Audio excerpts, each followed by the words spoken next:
Burada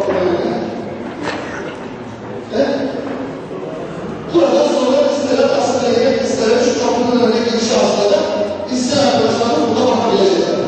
Yalnız asıl çeken arkadaşlarımız buradan ayrılmasın önünde koyuyorlar. Arkadaşlar, aslında ileriki günlerde bir düzenleme yapılmış. Bütün arkadaşlar eğer hareketler konuşacaksa mutlaka alanlar bir orası fotoğrafı sağlayacaksın. Bunu da size söylüyorum.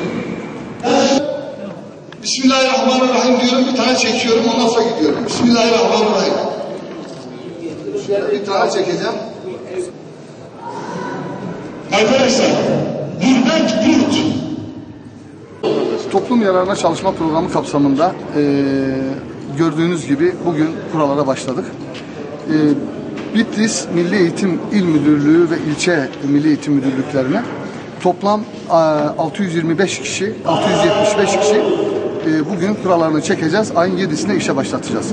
Milli Eğitim Müdürlüklerinde yine ayın 16-9-2013 tarihinde de 325 kişi işe başlatmıştık. Toplamda 800 kişi bu 15 gün içerisinde Milli Eğitim Müdürlüğü, il ve ilçe Milli Eğitim Müdürlüklerinde işe başlatmış olacağız. Yine bugün öğleden sonra müftülük, il müftülüğünün kurallarını çekeceğiz.